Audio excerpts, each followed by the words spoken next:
Welcome to the latest climate podcast. Here are today's top climate news stories. Indian Oil Corporation in India is making exciting strides in fuel retail through its transformative project called Sprint.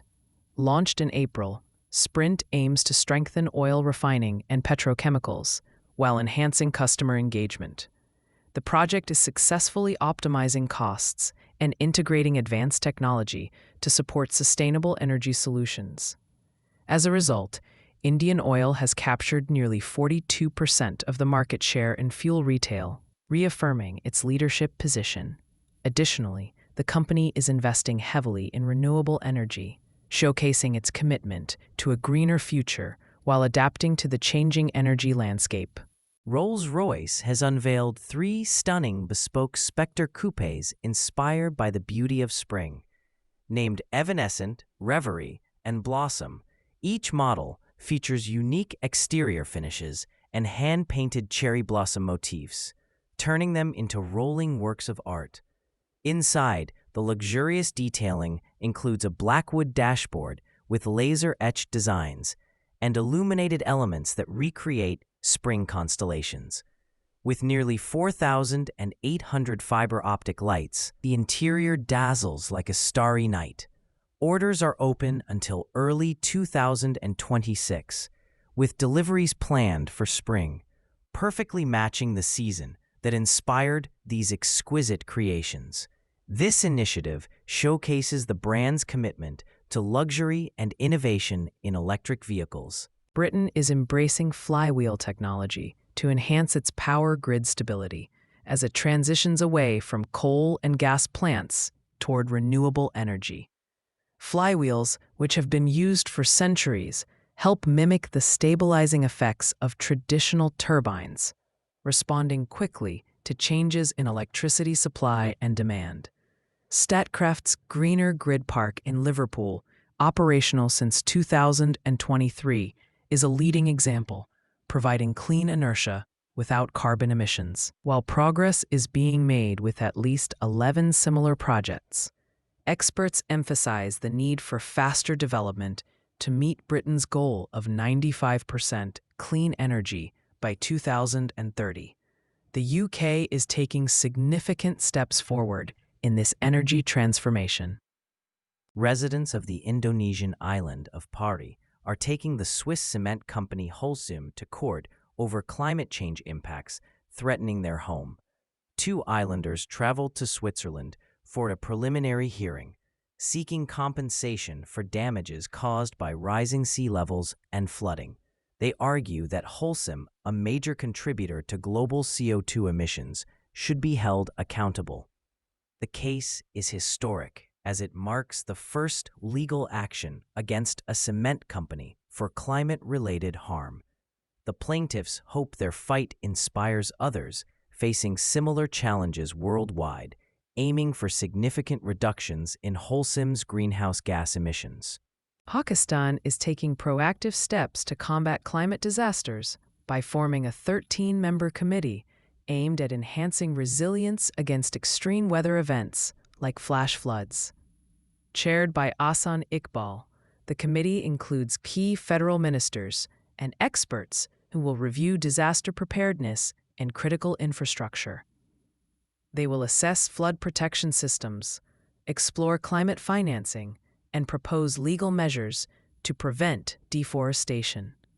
Additionally, a special policy dialogue forum will engage various stakeholders to develop national strategies for climate adaptation and disaster mitigation. This initiative highlights Pakistan's commitment to improving disaster management and safeguarding its environment.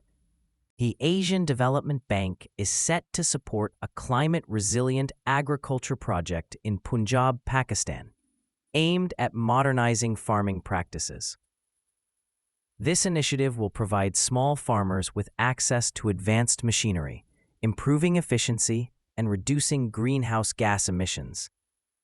By replacing outdated equipment, the project seeks to enhance crop yields and lower operational costs. It will also promote sustainable practices, such as reducing crop residue burning. while empowering women through training opportunities. This effort is crucial for Punjab, which faces climate change challenges, ensuring a sustainable future for its vital agricultural sector and benefiting local farmers economically. In Gilgit-Baltistan, Pakistan, tourism has plummeted by 90% this year due to climate disasters and international conflicts, severely impacting the local economy. Only 270 international climbers visited the region, a stark drop from over 2,000 last year. Extreme weather conditions, including rockfalls and high winds, hindered many climbers from reaching their goals.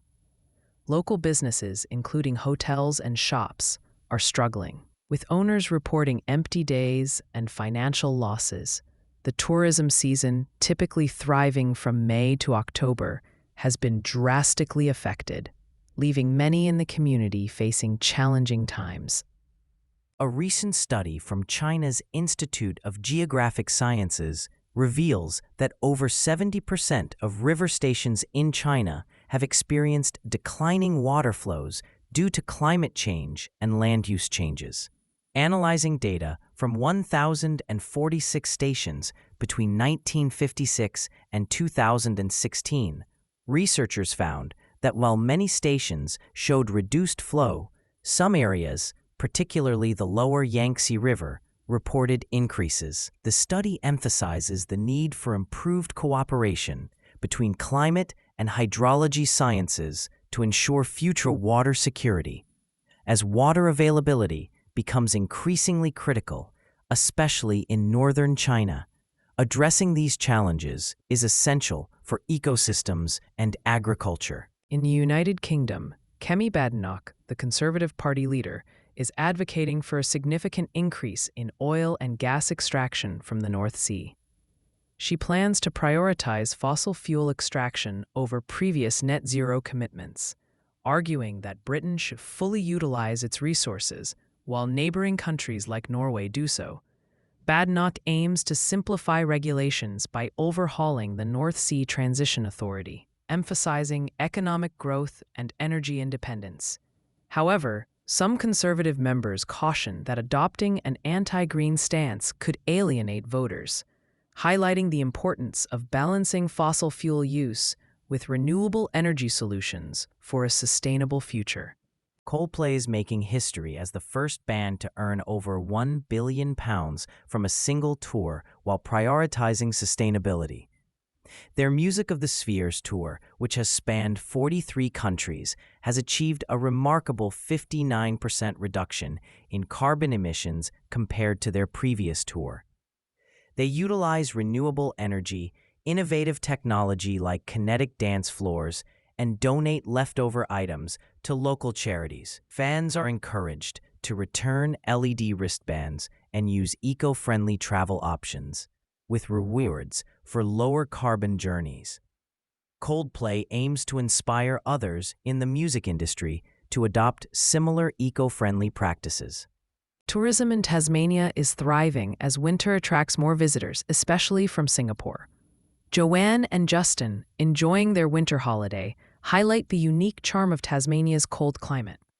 Visitor numbers increased by 3% during the winter months, with the Dark Mofo Festival drawing large crowds and generating significant revenue. Tim Parsons, a sheep farm owner, reports steady bookings as tourists seek cozy experiences and agritourism opportunities. The rise in international visitors from markets like the United States, the United Kingdom, and Singapore showcases Tasmania's appeal, promising a bright future for both winter and summer tourism. In England, picturesque villages are facing the potential encroachment of large solar farms as energy companies pursue ambitious green energy goals. The Labour government, under Energy Secretary Ed Miliband, has approved plans for 27 solar complexes, significantly increasing land use for solar energy. Historic villages like West Radding in Cambridgeshire, known for their unspoiled landscapes, could be surrounded by massive solar installations. Residents express concerns about losing their idyllic surroundings and facing aggressive tactics from developers.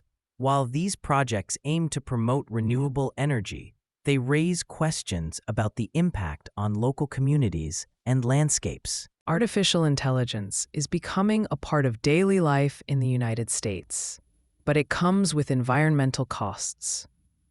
As more people use AI, the energy demand from data centers increases, often relying on fossil fuels, which contributes to climate change. These centers also consume vast amounts of water for cooling.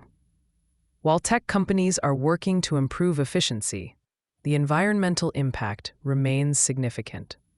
Experts suggest using AI more consciously, such as limiting queries and choosing local solutions to save energy. Overall, being mindful of our digital habits can help reduce the carbon footprint associated with technology use. In Victoria, Australia, farmers are adapting to severe drought conditions caused by climate change with innovative strategies. Hamish Robertson, facing high feeding costs for his sheep, is pursuing a Nuffield scholarship to learn about financial resilience and sustainable practices. Nearby, Darren Sherman uses a smart feeding system to maintain his flock's health and capitalize on rising lamb prices. Jigsaw Farms emphasizes environmental sustainability while improving productivity. Agricultural students are also being trained with advanced technology to make data-driven decisions. Despite challenges, farmers are optimistic about the future as they gather at events like Sheepvention to share knowledge and innovations. Australia is being encouraged by former UN climate chief Christiana Figueres to aim for a 75% reduction in greenhouse gas emissions by 2035. This ambitious target, supported by over 350 businesses, could enhance Australia's economy and position it to host the UN Climate Summit in Adelaide in 2026. Figueres highlighted Australia's potential in the clean energy sector, given its natural resources and skilled workforce. Reports suggest that achieving this target could significantly boost the national GDP. Experts agree that while the target is ambitious, it is technically feasible with the right policies in place to drive change. The United States is challenging New York's climate change law that targets fossil fuel companies for their impact on the environment. The Department of Justice argues that the State Superfund Act is unconstitutional and overreaches federal authority. This law, established under former Governor Andrew Cuomo, aims to reduce greenhouse gas emissions and could require fossil fuel companies to pay up to $75 billion in damages. The DOJ claims this could harm energy production and lead to higher costs for consumers. Meanwhile, New York faces lawsuits from both the Justice Department and Republican attorneys general regarding the law's effectiveness and financial implications. Canada is making exciting progress in its quest to replace its aging fleet of submarines, narrowing the competition to two suppliers, a South Korean company, Hanwha Oceans, and Germany's ThyssenKrupp Marine Systems. With only one functional submarine currently, Canada aims to have new vessels by 2035 to enhance its defense capabilities, particularly in the Arctic. Hanwha promises quick delivery, while TKMS offers interoperability with NATO allies. This procurement project is expected to be one of the largest in decades, potentially costing tens of billions. Intense negotiations are set to begin, with a decision possibly by the end of the year. For more climate news, make sure to download the Change Your Climate app from the Apple App Store or Google Play Store. Please note, these stories were AI-generated from real news sources, which isn't always perfect. If you have any concerns or questions about the news contained in this podcast, please reach out to us. Thank you, and see you tomorrow.